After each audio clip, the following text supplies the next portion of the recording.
right, we are on camera. Today is Monday, June the 10th, 2019, and we're here at the Atlanta History Center in Atlanta, Georgia. My name is Frank Luton. I'm a veteran and a volunteer at the Atlanta History Center, and with me are Roger Soiset, also a volunteer at the Atlanta History Center, and Sue Verhoff, who is the Director of Oral History and Genealogy at the Atlanta History Center. Also, we have Kim Resnik, who is the daughter of our interviewee today. And we're here today to record the oral history of Mr. David Resnik, who served in the U.S. Army during World War II from February 1943 to November 1945. Mr. Resnik's oral history is being recorded today for the Atlanta History Center's Veterans History Project in partnership with the Library of Congress. We're glad to have you with us today, Mr. Resnik, and thank you for participating in the project. Okay. Could you start out by state your full name and date of birth?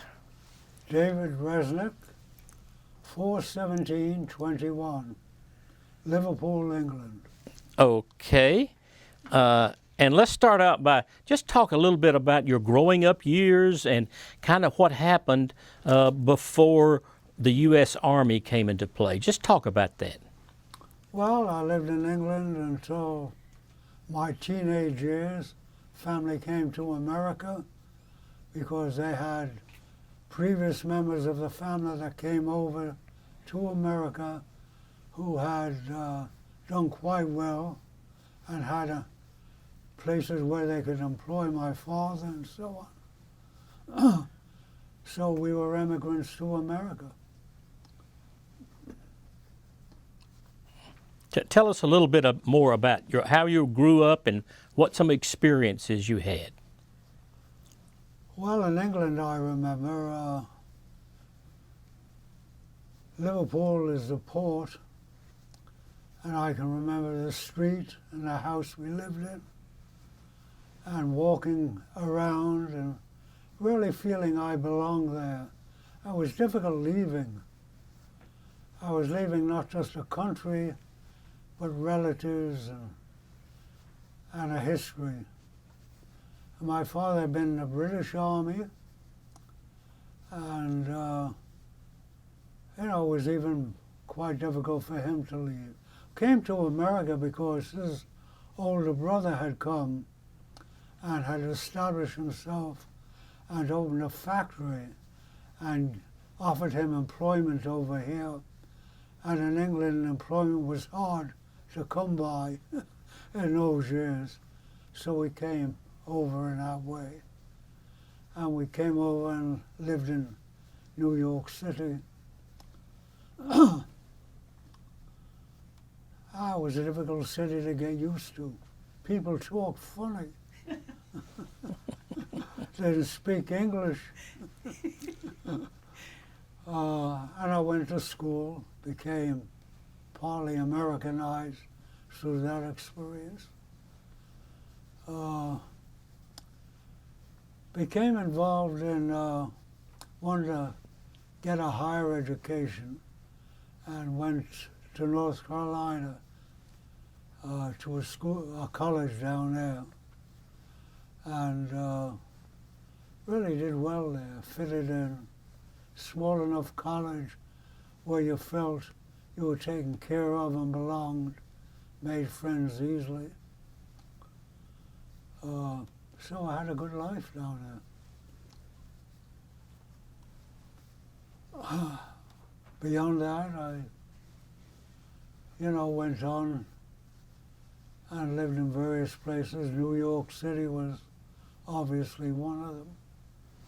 I began to write and get involved in trying to get published and so on. And I wrote some things. A book, Rain Before 7, was one of them, and some articles and so on. And I've kept my hand in that, but pretty much, I lived a life of working with delinquent kids, worked at an institution in Connecticut, where delinquents were sent after court appearances, and really became interested in getting to know them, relate to them, understand them, and in a sense reform them. Spent a few years there. I think I wrote about it. I guess one book was published. Anyway, that's been my life. Well, let me ask you this. Do you remember Pearl Harbor? Oh, yes. Well, tell us about what you think of what do you remember about Pearl Harbor and what happened? Well, I knew we were in a war at that point, you know. I was a British subject living in America.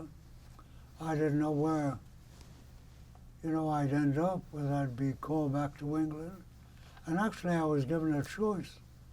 And my father, who had been in the British Army in the First World War, trench warfare, in fact, he'd been captured by the Germans, said, stay with the Americans, he said. He'd stay out of the war a bit longer. He'd had a hard time of it. And so I got into the American Army. Tell me more about that. Tell me a little more about what caused you to decide you wanted to go into the Army. Well, I felt it was a war that had to be fought. I didn't have to be convinced. And I didn't have any qualms about going in. I just didn't know in what branch. I ended up in infantry and so on. So I was motivated for it, you might say. And I had friends who were going in too at the time. So we enlisted together.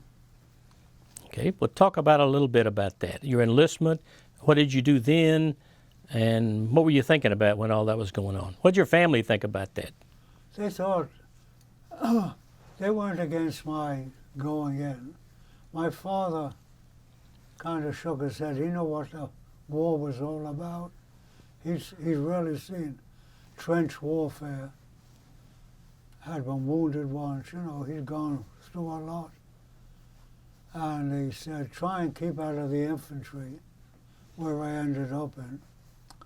You know, try and get in artillery or something behind the lines. Gave me a lot of good advice, just that it didn't end up, you know, that I was able to follow it.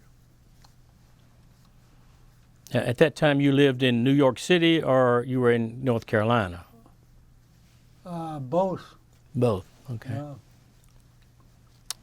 Okay, so you went into the Army, and I think in February of 1943. Yeah. So tell us about that experience going into training, basic training, and then talk a little bit about that. Training in North Carolina. Yeah, I can remember the place. It was mostly infantry training, you know, how to use a rifle, how to dig a foxhole, you know, the usual bit.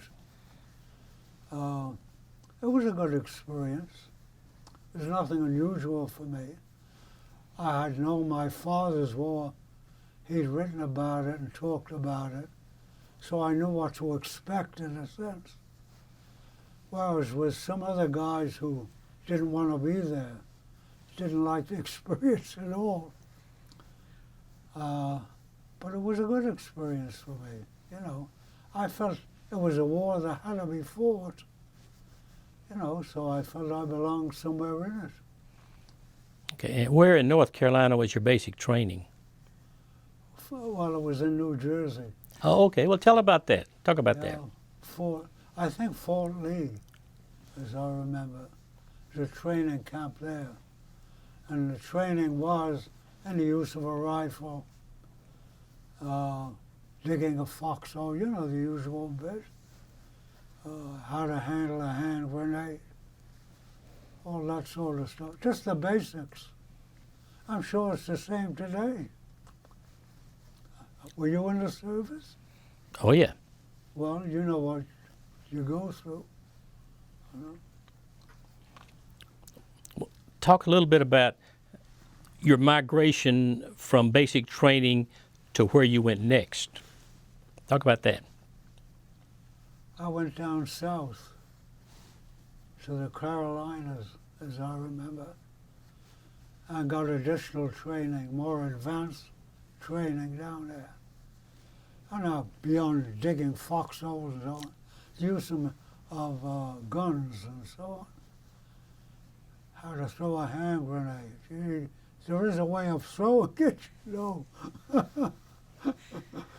You have to hold it in a certain way and the pin has to come out and you have to really get rid of it. So, you know, you go through that whole bit. And I became a citizen, as I remember, about that time.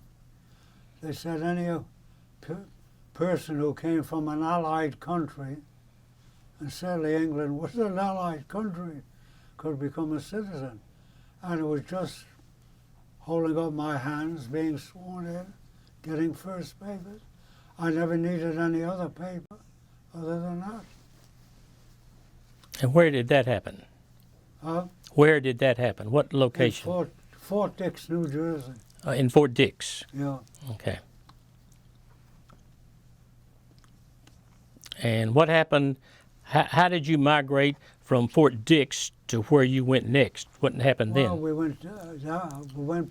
We went down to North Carolina. I'm trying to remember just where. There was a training camp down there. It wasn't the advanced one, which I ended up with. It was a beginning training camp. Use of a rifle, digging a foxhole, throwing a grenade, you know, that whole bit.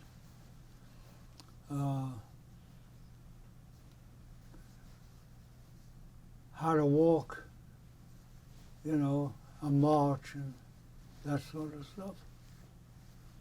How to, you were assigned to a squad, you got to learn, you know, your position and all that bit. It's just basics. Okay. And then what? Huh? And then what? What did you do after the basic training? Where did you go then? And Well, then in North Carolina, this was advanced training, okay. you know, where they use actual gunfire, so you get used to it. And they made it as realistic as possible. And I was there for 3 months. Okay. And then, you know, was assigned to go overseas. I was ready. What did you think about going overseas? Oh, I was for the war. I had identified with the war. My father, of course, had been in the British Army in the First World War. And I knew what he'd been through. And he warned me about a lot of things, you know, that I could avoid as I was learning how to be an infantry soldier. Visited me and encouraged me and so on.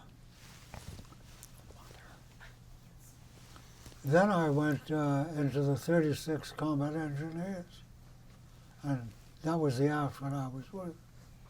And where was that? 36th. Combat and amphibious engineers. What we did and what we actually carried out once we learned all this was how to work through an invasion, how to land, how to dig foxholes, and how to secure the area. And we went through a number of maneuvers to learn this. Once you got there and did the real thing, things changed. Things didn't just follow a plan, you do this, this, and this. You had to be on your toes to survive. And that was quite, I did 2 invasions of North Africa. Where, do you remember that? Tell us about that. Well, the first one, we landed, we secured the area. The Germans had moved to the left, and we had to rout them. So we went and did a second invasion and kind of recaptured them. We really caught a lot of them that way. That was quite a deal. I think I wrote about it in a book. So you learned about combat by being in it. You know, all the training they took never prepared you for the sound and the actuality, you know, of the event. When you're in the Army, you ought to know something about that. There's a difference when you're in it as when you're preparing for it. Talk about your African experience. Well, it was rough getting ashore. We were under fire. We had to push in about 200 yards, and we did, and secured it. But we held on pretty on the edge of things for about a week, and then we got reinforcements and secured the whole area, took it over. But it was a difficult time. Did you have any resistance from the local French? Pardon? The Vichy French, did they fight against the Americans? I don't know. Do you remember where in Africa it was? Where you went? Well, how did you get there? Well, we got there by boat, of course. Okay. Invasion craft landed in Algeria. Okay, Algeria. Yeah. You know, different places in Right. Algeria. Once we routed the Germans, secured the place, it was a rather nice place to live in. You know, the sun was out. Of course, we were strafed and all that, but it was a pretty good place to be during the war. Till we, of course, began to get ready for the invasion of southern France. Well, actually, it was to pace them, you know, and onward. I wrote a book about all that. Okay. Where did you get your shrapnel wounds? That's okay. In North Africa. North Africa. Yeah. Tell us about that. How'd that happen? Well, we were on the beach, and we were being bombarded, and you know, peace hit me. You know, you couldn't avoid some of it. We were in foxholes. We stayed below, but you had to put your head up sometime, see what the hell was happening. It was a difficult time. And I was with a regiment next to a British regiment, and they couldn't understand them. Since I come from England, I understood them, and I was a liaison between. Can you imagine that? They spoke English and they didn't understand each other. That was really a funny deal. I wrote a book about it. Well, you know, you have it. What do you remember about kind of daily living sorts of things in Africa? The food, what do you remember about daily life when you were in combat there? Well, actually, in combat, we had K rations. Okay. If we were lucky, we had B rations, which meant cans of things you could heat up and so on. K rations, you just opened it up and ate what the hell was in it. Biscuits and the various things you put on them. And you know, you could live on that. At least I did for a while. Talk about where you lived when you were there, when you came ashore in Africa. Did you live in the foxholes? Where did you live? And how was that? Talk about that. But the foxhole we dug were more than ordinary. They were adjoining. There was like 2 or 3 of us. And the reason for that was we didn't know where the hell the Germans were half the time. They could be in back of us, in front of us, the side of us. So we each took positions. You know, if they began to crawl toward us, to take them out. And the Germans gave us a hard time. They were pretty good fighters. You know, they'd been in the war, they knew how to use weapons and all that. And none of them were captured. They never gave up. Neither did we. Lost a lot of guys there. A lot of people are buried there, I know. You ever visited that area? That's quite some area to see. I can remember the beaches there. Sure. Talk about the beaches. Well, there were good sandy beaches. If you were going on vacation, you'd pick a beach like that. But we weren't on vacation. Tell us some of your experiences when you were on the beaches. Can you remember any? Some of us were assigned to different parts of the beach. I mean, you know, we had foxholes. And I was on an outermost one. And actually, I did a lot of patrol work. You know, I'd have an area which I patrolled to see that Germans weren't, you know, coming near us and so on. And that was a daily sort of thing. So you took your life in your hands just walking around like that. Lost some guys. Thankfully, I was not wounded. A number of us were. I was in the 36th Combat and Amphibious Engineers. So we had been trained in amphibious landings as well as just, you know, working with rifles and so on. I was on a semi-automatic rifle. You know what those are? They fire pretty rapidly. You know. You remember what your assignments were, what your jobs were? Well, we patrolled a lot. We were trying to hold the beachhead because we had other guys coming in who would take over. And in fact, when that happened after a couple of months, we took the whole of North Africa and pushed the Germans and Italians actually back and on the sides. And then we were ready to go to Sicily and the rest of Italy, which we did. I was on a couple of invasions there. Did you I'm sorry. Go ahead. Did you have any contact with the people of Algeria, the local people? Yeah, except that nobody spoke Arabic. None of us did. And very few of them spoke English. They spoke French. There were a couple of guys in the outfit who knew a little French, but it was hard to communicate, you know. You remember when you were told you were going to be leaving Algeria and heading to Italy? Do you remember that? What do you think about that? What are your thoughts about that? Well, we landed in Italy, Pisa, and the Germans were there.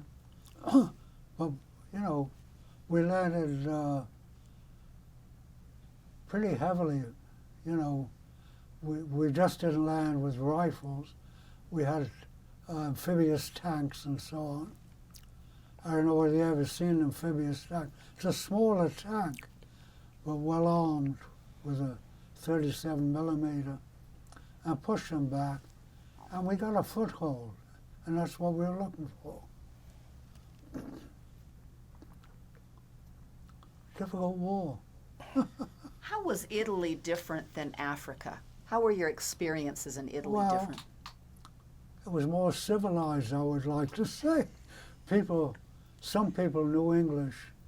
In Africa, we never found anybody who could speak except with their hands or so on. But in Italy, you had people who knew enough English. You know, you could communicate to some extent. In fact, you had a few who lived in America and come back, you know, and we made contact with them, and they greeted us, showed us around, and so on. Do you remember, do you have any dealings with the Italian people? Yeah. Tell us about that. And actually, some of the Americans were of Italian heritage, could speak Italian. So they, you know, there's no problem with them. In fact, some of them looked up relatives as we kept pushing in. And the relatives greeted us, you know, wanted us there. Didn't like the Germans. It's kind of funny. The Allies, the Germans, Italians didn't like the Germans. They just, you know, they were allies because they said they were. Just didn't, they never got along with them too well, I don't think. There must have been books written about that. Do you remember where in Italy you were and went, and tell us about that? War, Okay. What do you remember, the cities or towns or experiences there? in Italy, Paestum, yeah. I remember Paestum was on the coast, very old city. It had a lot of rubble, a lot of bombardment and so on. We got through there and pushed on. And as we got into Italy, there were enough Italian Americans who spoke Italian who were looking, you know, who were looking for relatives actually, you know. And it's kind of funny, an awful lot of Italians came to America who came from southern Italy somehow, which I hadn't known until I got there and so on. So they were at home, they, you know. Funny deal, going back, meeting their families who greeted them, really liked to see them. And of course they spoke Italian like natives. I understand you were in Naples Naples, and Rome. yeah, well we pushed on to Rome. Talk about coast. going up the coast, heading to Rome. Well, it was an invasion. We were in invasion crafts, LCIs, landing craft infantry, and we landed on beaches. Were And, you at Anzio? Yeah, Anzio, yeah. That was a tough place to be. Tell us about Anzio. Tell us about I Anzio. wrote a book about Anzio. Germans were pretty tough fighters, you know, well trained and everything. In Anzio, I mean, you couldn't make much headway. You know, it was day to day, just holding on for a while. How did you feel about your leadership? What did you think of your officers that you? Well, they had not been in war, just like us. They learned as we learned, but they had special training as officers. You know, they know how to organize. You know, how to attack and all that. They were pretty good. We learned on the spot. That's really the way it was. You learned as you went. Where were you when D-Day happened? Do you remember that? Where was I on D-Day? No, where were you located when you heard about D-Day? I was in Italy. Okay, what'd you think about that? I thought it was great. You know, it would shorten the war because we were just holding on there. We lost a lot of guys just holding parts of Italy. And when D-Day came, you know, that brought the war to a head in a different place. And the Germans pushed a lot of their own troops over there. So we had fewer troops opposing us. It alleviated us, if you want to know.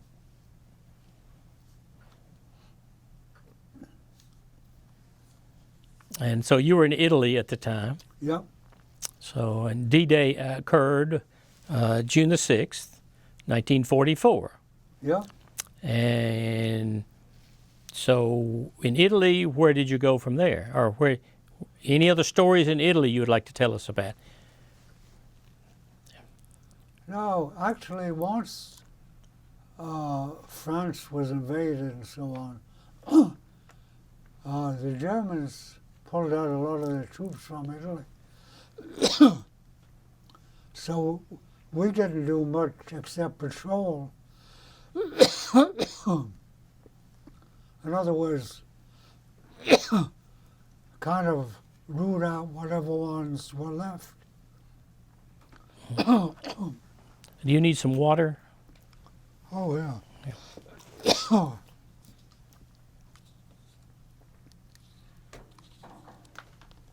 Yeah. Let me see that.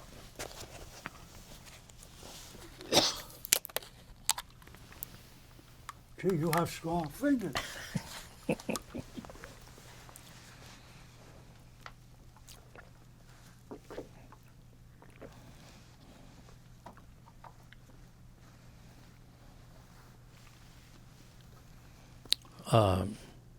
So we're now in Italy.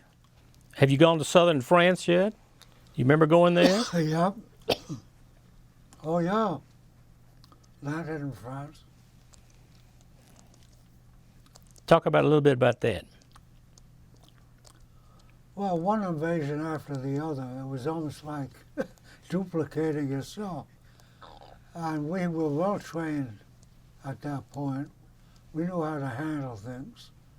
So the landing in France was a bit easier. We knew what to look for and what to avoid. We were pretty seasoned troops. And the French actually greeted us, you know, really welcomed us. You know, were waiting for us, more or less. So, you know, it was a much easier sort of place to be in. Who were you fighting when you went into southern France? The Germans? Yeah. Okay. Yeah, the Germans throughout the war. Okay. Talk about your France experiences. Well, it's hard to single them out. You know, it was one kind of battle after another, pushing on. And, you know, organize yourself and then resting. And it was one thing after another somehow. And we pushed them back, pushed them back. At one point, though, the difference was we had a lot of aircraft supporting us, much more than we had in Italy. And the Germans really took it hard. They really clamped down on them, you know, really helped us, you know, before we pushed on. They really did a lot of bombing and strafing. Mm-hmm. Where did you push on to? Well, we went to the northern part of France. Can't remember all the names of towns and so on, but the French, of course, once the Germans were pushed out, greeted us. You know, couldn't do enough for us. Gave us food, everything. Yeah, we're glad to see us, obviously. They've been under the German control for a couple of years, and they'd had it hard.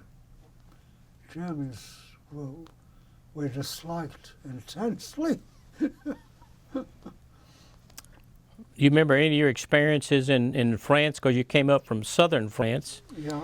And where did you go to, and any experiences in there? No, I don't.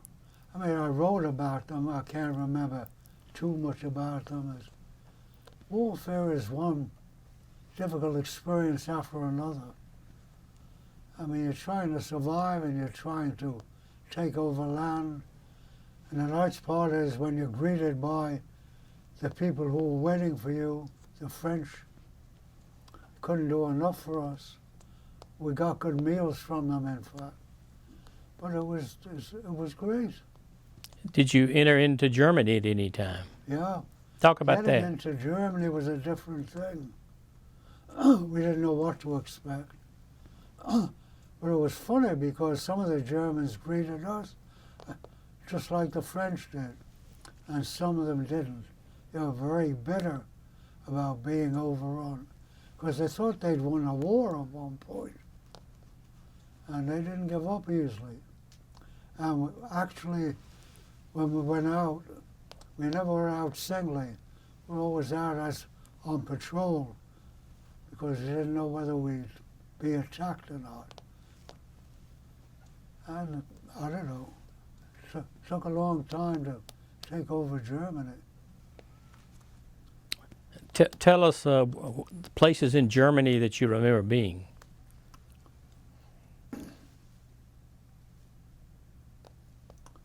I don't know, I'm not sure I can remember names very much. We just pushed on and on and on as the Germans gave up and saw that they were not going to be able to hold us.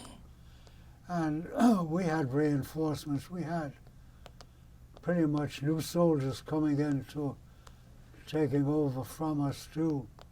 So we weren't always in the front. You know, people took over and then we took over them. We pushed over into the heart of Germany. You remember where you were when you heard that Adolf Hitler had died? Well, you know, when we got into Germany, the amazing thing was that the people who were Germans, who had been fighting against us, greeted us as if they had been waiting for us. At least some of them did. We couldn't figure it out, you know. They had lived under Hitler for years and years and years. And it was a hard life for them. But as Germans, they were Germans.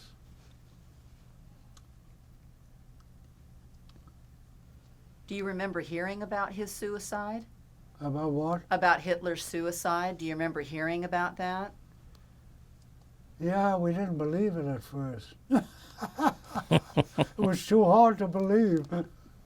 Yeah, and then it was confirmed and all that. But that was the end of the war then, yeah.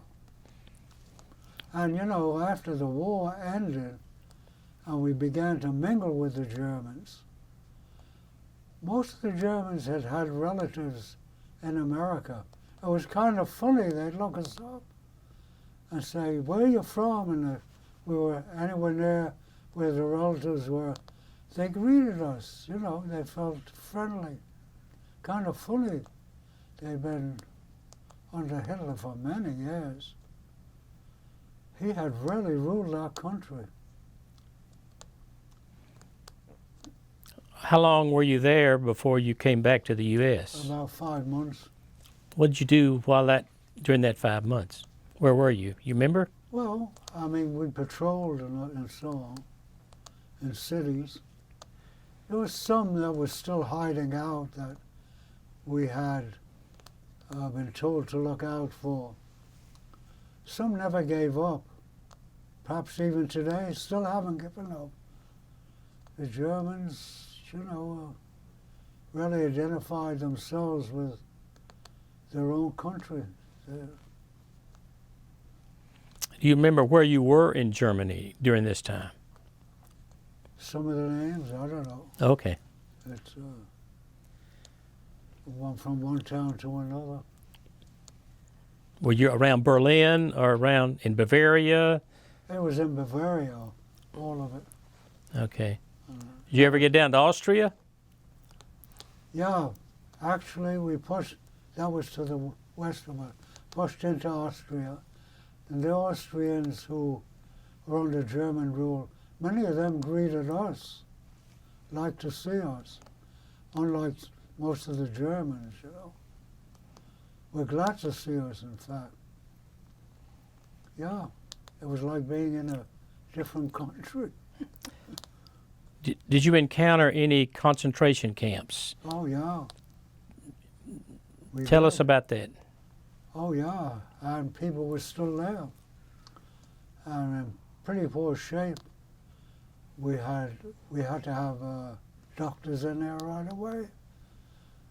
helping them recover and so on. They had been treated very badly. And were they glad to see us? Some had been there quite a while.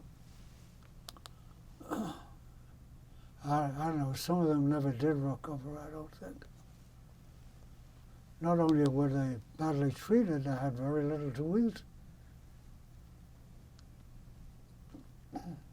And these were fellow Germans.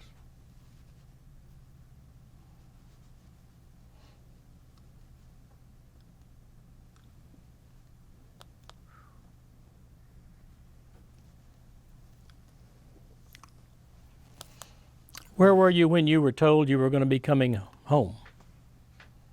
Well, we were on occupation duty for a while. What did you think about that? Well, we patrolled part of Germany. Once it settled down after a few months, you know, they didn't need us as much. But I know occupation troops lasted there for at least a year after we were gone. The Germans gave up, but they didn't give up emotionally, you know. And we patrolled two guys at a time, always. It's funny, some of the guys had relatives in Germany and looked them up after they got there, who were glad to see them. And of course, for them, it was liberation, you know. But for most Germans, it wasn't.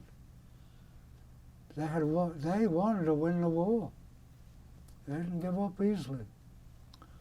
They probably are still like that today, who knows. But there was a guy who had to be overcome.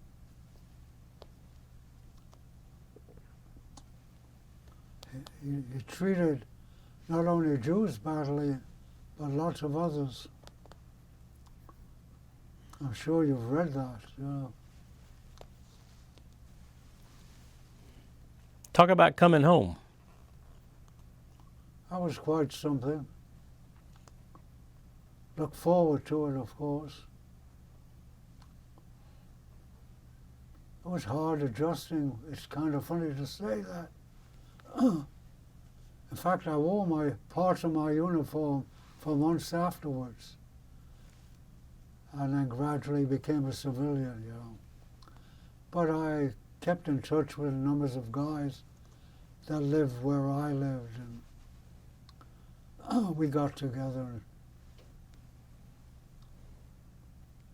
You don't give up the war and your experiences very easily. It stays with you.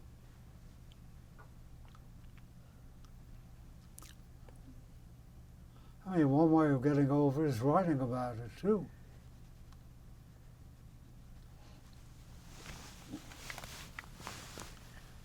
You mentioned your work after the war with delinquent children. Yeah. Did Got interested in rehabilitation. Went to the New School for Social Research, New York City, took courses, and then got a job working with delinquents in the city, and then of course worked in an institution dealing with delinquents. I got involved in being trained in individual and group therapy, and really made some headway in reaching these kids, you know, which didn't use the usual methods. We used confrontational methods with the kids in order to kind of break down their resistance and so on. And I wrote about that. I mean, it was quite a way of learning how to treat in a kind of uncommon way, you know. Did your Army experiences help you with all that? Oh, yeah. Talk about that. Well, one thing the Army did for me was help me organize, you know, my thinking and my doing and following through. Somehow I'd learned, you know, to stay with something and get it done. And once you know, I was back and attended school learning behavioral ideas and relatedness ideas. You know, how to work with people. It all came in. It all embodied itself in it. And then you wrote about it. You know, I wrote about it and put it in perspective. I went to school and learned more about treatment, counseling, you know, which is a world in itself when you get into it.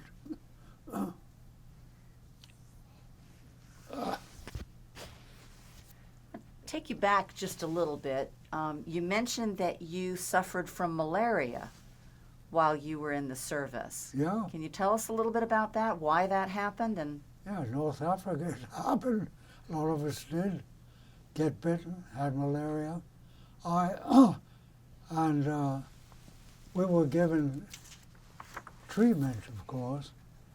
And while I had it, and it did affect me, I remember being in foxholes and sometimes just, you know, being able to move, just being overwhelmed with it. But I gradually overcame it. I was able to move around a hell of a lot better. And I don't have any attacks today or anything. okay. I'm not sure how they treat it today. They didn't have much good treatment then. I think you can get inoculations, can't you? I think so. Yes, you can. I think so. Yeah. Yeah, I had it. Did you? Yeah, Did they you? do give you a shot after you get it. Before you get it, they just give you pills which maybe keep you from coming down with it. Yeah. Yep. Wow. Wow. Can I stop the camera just for 1 sec? Okay. Roger, on camera. How did you feel as a member of the Jewish faith doing what you did in World War II? How did that? Well, I felt I had a reason to be in the war. Not that you needed a reason, but certainly that was a major one. I felt that the Germans had to be really taken over, you know, because of the treatment of Jews and others. And felt that way throughout the war.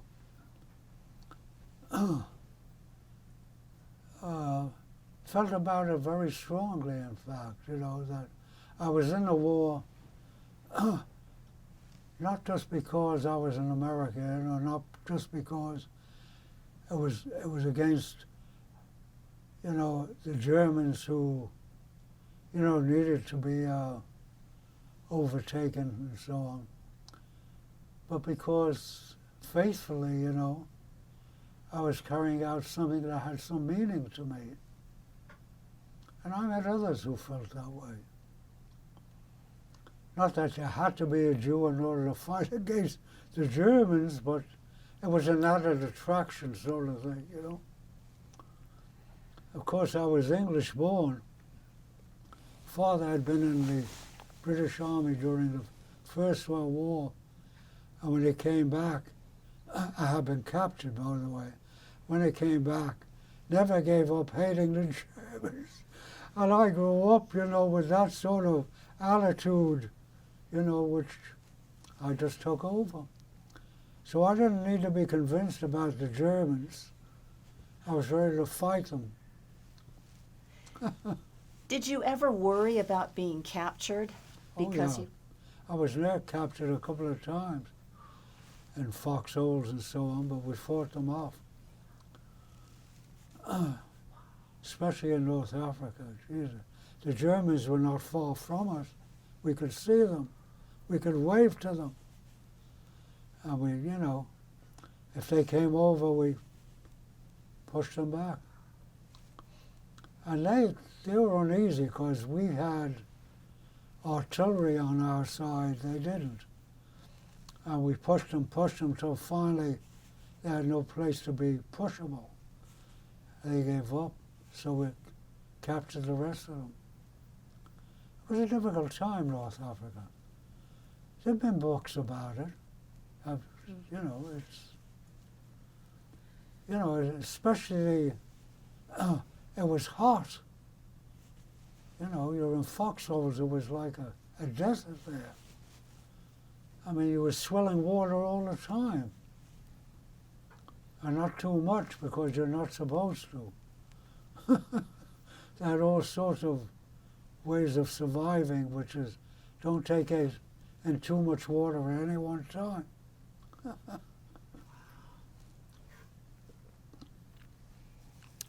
As a person of the Jewish faith, it must have been especially difficult for you to see the concentration camps. Oh, it was. Oh, it was for all of us. And the ones who even survived, just to see, how much need they had. Some had to be hospitalized right away. Some hadn't had food, for days on end. It was difficult what the Germans did. I still don't forgive them. How they could allow themselves to do such a thing. Especially because Germany had a history. If you go back in German history, they had accomplished a lot. They were humanitarians at one point. They'd written good books, forward-looking book.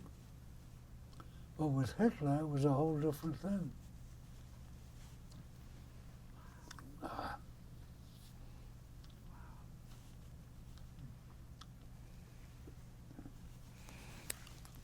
I have one question about Black Mountain College. Yeah, I think I read where it was quite an influence on you. sure. How did you get from New York to Black Mountain College, North I Carolina? knew some people who had gone there, and I wanted an education and found that I had not really finished high school, and so I couldn't get into an ordinary college. Black Mountain allowed those of us who had not finished, had gone through the war, to come there, and they gave us special courses to make up, the last year or so of high school. And Black Mountain was a real find. A small community, people who really were dedicated to education, and people who had gone through the war like me. It was a great place to live. And you met your wife there? Yeah. Yeah, it was quite a place.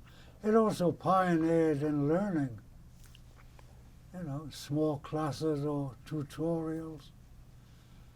So we were really helped to get in shape, as far as college education. It's been written about. There are books about it.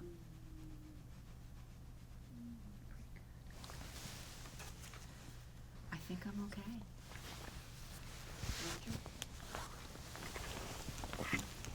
You have any questions? No, I've been trying to think, but it was Sybil, your sister, who recommended Black Mountain, right? What? Sybil recommended Black Mountain, right? Yeah. Your Oh, yeah, I'd sister. never heard of it except through Yeah. her in New York City.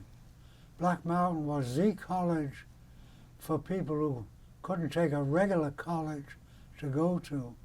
So a lot of us had gone through the war, and it was a good place to be in. That's very cool. Yeah, she said it would help you heal Wow. from the war, being in the mountains and being with Oh, yeah, creative beautiful people and place. writing. Wow. You ever been there? Asheville, That what it is? Great place. where they were married. My mom got married in Asheville. And it was a good place to study, small classes, tutorials, people who wanted to teach, who had been through their own war. I've got just two more quick questions. maybe quick, maybe not. When you think back about your time in World War II, what's the clearest memory that you have? North Africa was Yeah. the first engagement in combat, and it was very difficult. We were under fire constantly. The Germans were pretty much in control of that whole area at that point. The British were on one side, but it was a difficult time. Lost a lot of guys there. I got a question. Leading the Americans in North Africa and in Italy was Mark Clark, General Mark Clark. Did you have any thoughts about him, his leadership? General Quark? Is that Clark. right? Clark. Mark Clark. He led the forces in Africa and in Italy. Did you No. have any contact with him or thoughts No. about him? No, I mean, he was there, but I never saw him. Okay. I mean, I was in 36 Combat Engineers. People I was with were my immediate sergeant officers, that sort of thing. And I just have one more then. You know, as you know, our country's been in a lot of wars, Korea, Vietnam, and now we're dealing with the global war on terror. And most, if not all, of those veterans look to you as such an example. Do you have anything you'd want to say to these men and women who are serving in uniform now? Well, I wrote a book. But we'd like to hear you say it. Well, you have to take it seriously. You have to feel that you're doing something that's important. In other words, you have to identify yourself as in a needed situation and prepare for it in any way you can. Learn how to shoot a rifle, throw a grenade, dig a foxhole, crawl on your stomach, any number of things. And I did all that. And hopefully survived. But I never gained any weight in the Army. Some Americans did. They must have been cooks or something. K rations. Did you ever live on K rations? I mean, it was a healthy, packed food, but it had a sameness to it, you know, and very little, change in taste or anything. In fact, we used to go and buy from the natives whatever they had. Well, mostly fruits and things rather than anything, which helped. And K rations. If I see one today, I'll give it to you. You won't have to buy it. I did think of just one question that might kind of wrap things up. Dad, you remember how in the year 2000, when the whole family went to Italy? Yes. Remember, we all went, and one of the reasons we went, we took Mom and Jeff came, Yeah. and Copper, Yeah. and Mike, and little Sarah was only like 4. Yeah. And one of the things we went for was to go to the places where you had been. Yeah. So we went to Paestum, and we went to Anzio, and we walked the beaches, and That's we looked right. at their monuments and That's something to do. their In museum. peacetime. Well, my question really was for you to say, how did it feel being there all those years later in peacetime? And what did it mean to you? Well, the war was still there, but it was a memory. I mean, it was a different place. It was nice to see peace was there. Obviously, the war was fought to achieve peace. But when you're fighting a war, you're just fighting for your life most of the time. Peace is, in the heavens somewhere. And the invasions is something else. An invasion is very different from just being in a foxhole. You're just exposed most of the time. Lost a lot of guys that way. A lot of us didn't come back. Difficult war. As I keep saying, it had to be fought.